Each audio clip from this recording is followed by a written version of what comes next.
नमस्कार बच्चों, कैसे हो आप सब। आशा करता हूँ आप सब अच्छे होंगे। आज मैं आपके लिए लेकर आया हूँ प्रारंभिक शिक्षा पूर्णता प्रमाण पत्र परीक्षा 2024 कक्षा 8वीं विषय सामाजिक विज्ञान। ये पेपर आपकी आने वाली बोर्ड परीक्षा के लिए मोस्ट इम्पोर्टेंट पर्सन है। तो आप सबसे निवेदन है कि वीडियो को पूरा देखें और हमारे चैनल को सब्सक्राइब करें। चलो वीडियो शुरू करते हैं। भारत का अंतिम वायसराय था Lord Mountbatten, Lord Curzon, Irwin, Prince Charles. तो ऑप्शन नंबर लॉर्ड माउंटबेटन।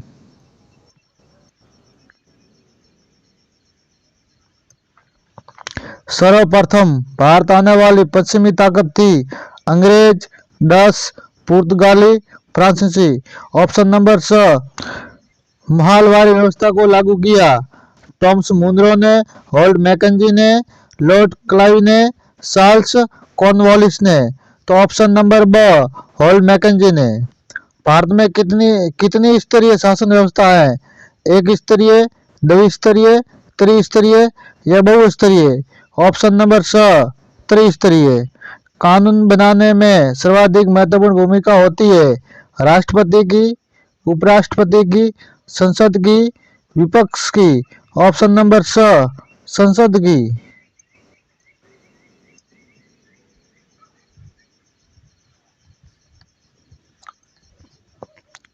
आदिवासियों की अधिक जनसंख्या वाला राज्य है छत्तीसगढ़, हरियाणा, पंजाब, उत्तर प्रदेश। Option number Chhattisgarh. निम्न में से प्राकृतिक संसाधन का उदाहरण है सूती वस्त्र, सड़क, मशीन, मृदा एवं खनिज। ऑप्शन नंबर मृदा एवं खनिज।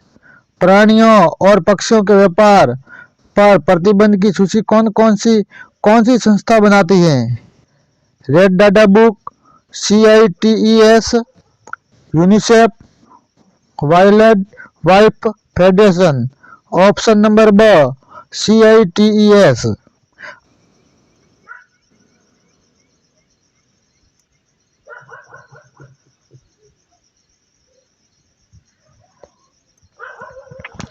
निम्नलिखित को सुमेलित कीजिए। राजा मोहन रॉय, ब्रह्मो समाज। ताराबाई शिंदे, स्त्री पुरुष तुलना। हरिदास ठाकुर, मतुआ पंथ।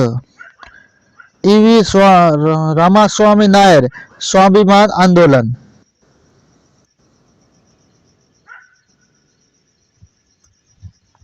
सही के आगे सही, गलत के आगे गलत का चिन्ह लगाइए। अंग्रेज ने अपने कब्जे वाले इलाकों में कोई शासकीय बदलाव नहीं किया। गलत है, उसने बदलाव किया था।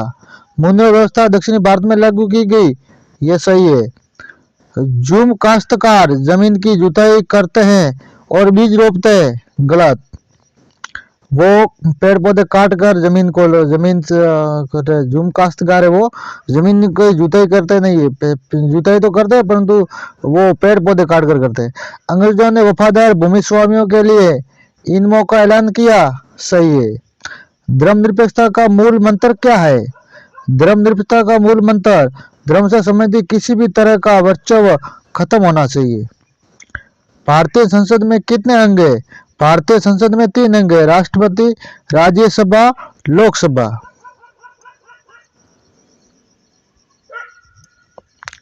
संसाधन संरक्षण क्या है? संसाधन संरक्षण संसाधनों का सतर्कतापूर्वक उपयोग करना और उन्हें नवीनीकरण के लिए समय देना संसाधन संरक्षण कहलाता है। विश्व के कोई 2 प्रमुख उद्योगों के नाम बताइए। लोहा इस्पात उद्योग, सूती वस्त्र उद्योग।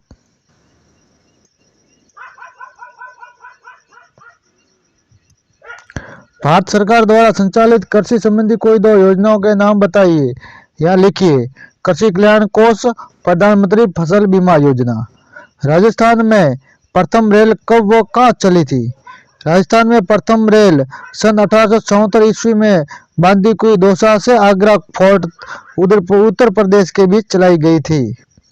औपनिवेशिक शासन के तहत आदिवासी मुखियाओं की ताकत में क्या बदलाव आए?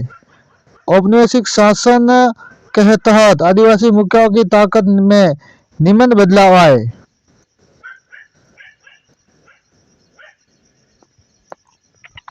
उन्हें कई गांवों पर जमीन का मालिकाना हक तो मिला, लेकिन उनकी शासकीय शक्तियां छीन गई।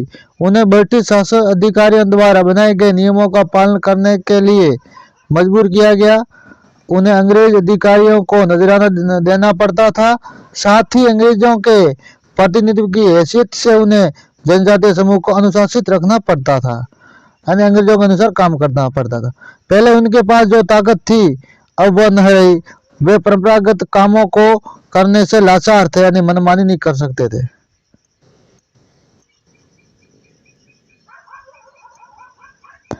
ब्रिटिश शासन में घुमतू काश्तकारों के सामने कौन सी समस्या थी? ब्रिटिश शासन में घुमतू काश्तकारों के सामने निम्न समस्या थी।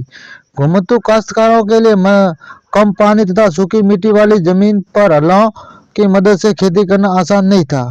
हलों की मदद से खेती करने वाले घुमतू काश्तकारों के खेत अच्छे तरह उपज नहीं कर पाते थे। अच्छी उपज नहीं होने पर उन्हें लगान चुकाने में दिक्कत आती थी। हाँ, अगला प्रश्न, कंपनी की सेना में काम कर रहे सिपाहियों के असंतोष का कारण बताइए। यहाँ 1857 की क्रांति में भारतीय सैनिकों की असंतुष्टि का क्या कारण था?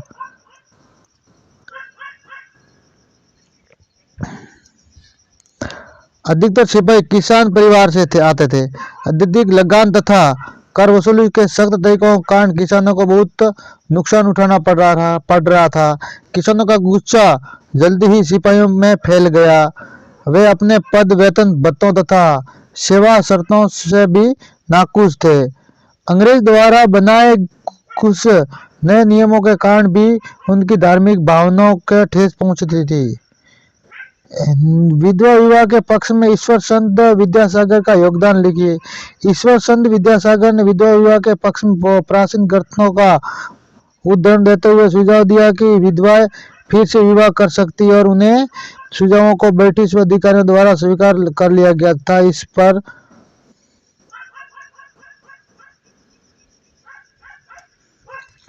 इस संबंध में सन 1856 में एक कानून पारित किया गया जो विधवा विवाह की अनुमति देता है।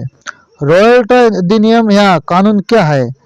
रॉयल्ट कानून ब्रिटिश सरकार द्वारा 1919 में पास किया गया वह कानून था जो अभिव्यक्ति की स्वतंत्रता जैसे मूलभूत अधिकारों पर अंकुश और पुलिस को ज्यादा अधिकार देता था।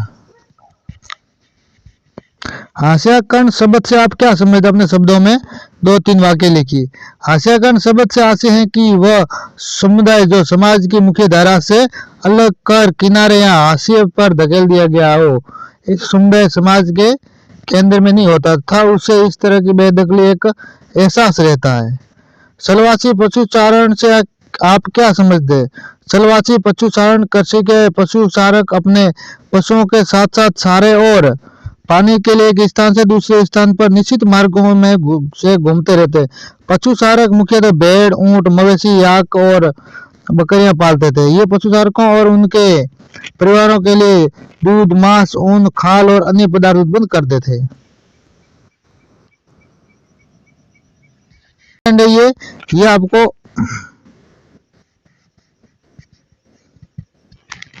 राजस्थान के मानचित्र पर निम्नलिखित को अंकित कीजिए। तो ये प्रश्न इंपॉर्टेंट है, ये आप खुद नक्शा भरकर इसकी प्रैक्टिस करें।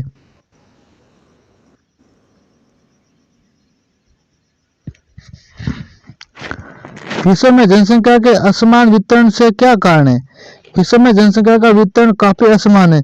जनसंख्या के वितरण को अनेक कारक प्रभावित करते हैं, जिनमें भौगोलिक कारक, आर्थिक कारक, सांस्कृतिक कारक तथा सामाजिक कारक सम्मिलित है। भौगोलिक कारकों में स्थलाकृति, जलवायु, मृदा, जल, खनिज इत्यादि सम्मिलित है। विश्व के जिन भूभागों में इन कारकों की स्थिति जनसंख्या के लिए अनुकूलित होती है वहां पर अधिक जनसंख्या निवास करती है। इसके विपरीत जहाँ ये कारक निवास हेतु प्रतिकूल होते हैं वहां बहुत कम जनसंख्या निवास करती है। चाहे जलवायु वगैरह ठीक है वहां लोग ज्यादा रहेंगे, अगर नहीं है तो वहां कम रहेंगे। अंग्रेजों ने सरकारी दस्तावेजों को किस तरह सुरक्षित रखा है? अंग्रेजों ने सरकारी दस्तावेजों को सुरक्षित रखने के लिए सभी शासकीय संस्थानों में अभिलेख कक्ष बनवाए। उन्होंने तहसील के दफ्तरों, कलेक्ट्रेट,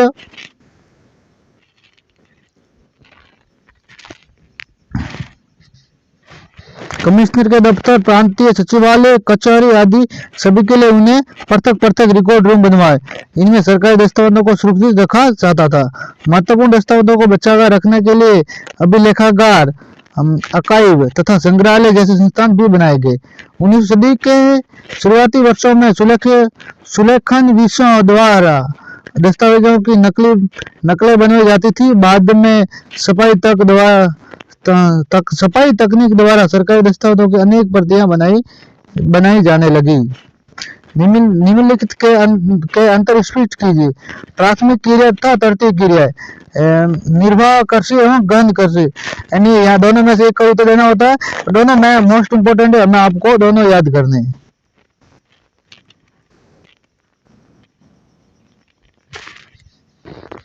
मालवाड़ी व्यवस्था स्थायी बंदोबस्त के मुकाबले कैसे अलग थी? मालवाड़ी व्यवस्था स्थायी बंदोबस्त के मुकाबले निम्न प्रकार से अलग थी। स्थायी बंदोबस्त में व्यक्ति विशेष की जमीन की मात्रा एक गुणवत्ता के आधार पर राजस्व का निर्धारण किया जाता था। वहीं दूसरी तरफ मालवाड़ी व्यवस्था में राजस्व का भुगतान पूरे गांव, जिसे कि महल कहा जाता था, के द्वारा किया जाता था। स्थायी बंदोबस्त में भू राजस्व निश्चित कर दिया गया था, जिसको भविष्य में पिबड़े नहीं जाता था, जबकि मालवाड़ी व्यवस्था में समय समय पर भू राजस्व व पुनर्मूल्यांकन किया जा सकता था। स्थायी बंदोबस्त में भू राजस्व संग्रह करने की जवाबदेही जमींदारों की थी, जबकि मालवाड़ी व्यवस्था में ये जवाबदारी गांव के मुखिया की थी।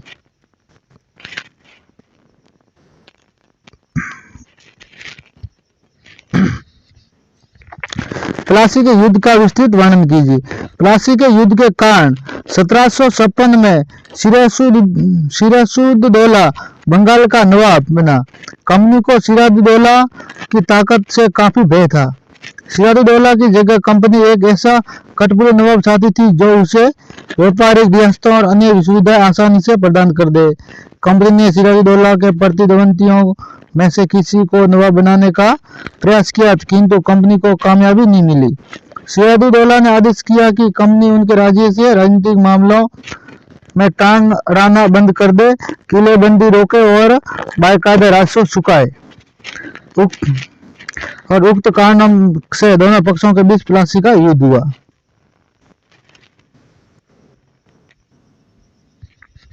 प्लासी का युद्ध, जब दोनों पक्ष पीछे हटने को तैयार नहीं हुए तो अपने 30,000 सिपाहियों के साथ नवाब ने कासिम बाजार में स्थित इंग्लिश फैक्ट्री पर हमला बोल दिया। नवाब की फौज ने कंपनियों के अफसरों को गिरफ्तार कर लिया, गोदाम पर ताला डाल दिया, अंग्रेज के हथियार छीन लिए और अंग्रेजों जहाजों के घेरे में ले लिया।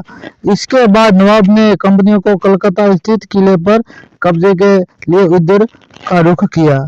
कलकत्ता के हाथ से निकल जाने की खबर सुनने पर मद्रास में तैनात कंपनी के अफसरों ने रॉबर्ट क्लाइव ने नेतृत्व में सेना का रवाना कर दिया। इस सेना को सैनिक बड़े मदद भी मिल रही थी। इसके बाद नवाब के साथ लंबे समय तक सौदेबाजी चली।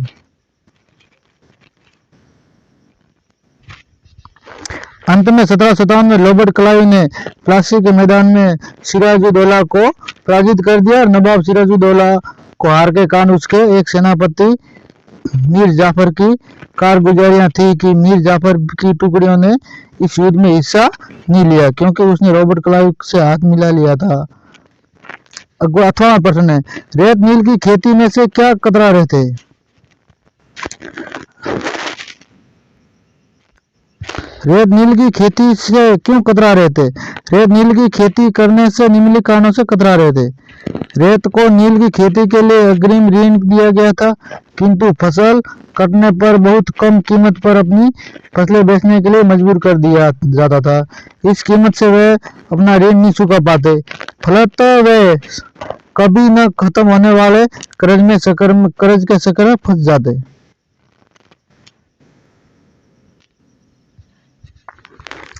नील की खेती के लिए सर्वाधिक उर्वर भूमि की आवश्यकता पड़ती है। शेष बची भूमि अन्य फसल उगाने के लिए लायक नहीं होती है। उन्हें अपनी जमीन के एक निश्चित हिस्से पर नील की खेती करनी पड़ती थी, अतः दूसरी फसलों के लिए उन्हें पास जमीन का एक छोटा हिस्सा ही बचता था, इससे उनकी खाद्यान्न की आवश्यकता पूरी नहीं होती थी। नील की खेती के लिए अतिरिक्त मेहनत तथा समय की आवश्यकता होती थी। फसल दूसरी अन्य फसलों के लिए पास श्रम और समय की कई कमी पड़ जाती थी। नील खेती की मिट्टी की सारी ताकत खींच लेती थी और नील की कटाई के बाद धान की खेती नहीं की जा सकती। नील ऐसी फसल थी वहां दूसरी फसल नहीं उगा सकते। स्वदेशी आंदोलन क्या था, इसके कौन कौन से उद्देश्य थे, इसके अंतर्गत क्या कार्य किए गए। स्वदेशी आंदोलन वह आंदोलन जो बंगाल के विभाजन के बाद शुरू हुआ, उसे स्वदेशी आंदोलन कहा जाने लगा।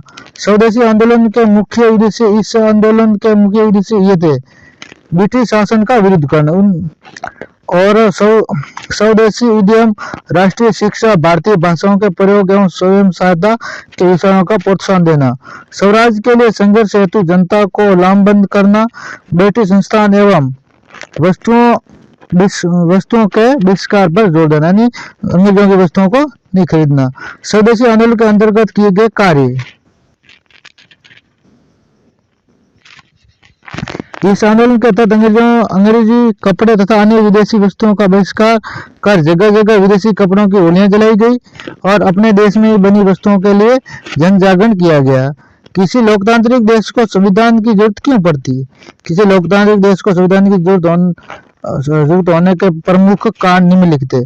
आदर्श को सूत्रबद्ध करने के लिए संविधान उन आदर्शों को सूत्रबद्ध करता है जिनके दो आधार पर नागरिक अपने देश को अपनी इच्छा और सपने के अनुसार रच सकते हैं। ये नियमों का एक ऐसा समूह होता है जिसमें एक देश के सभी लोग अपने देश को चलाने की पद्धति के रूप में अपना सकते हैं।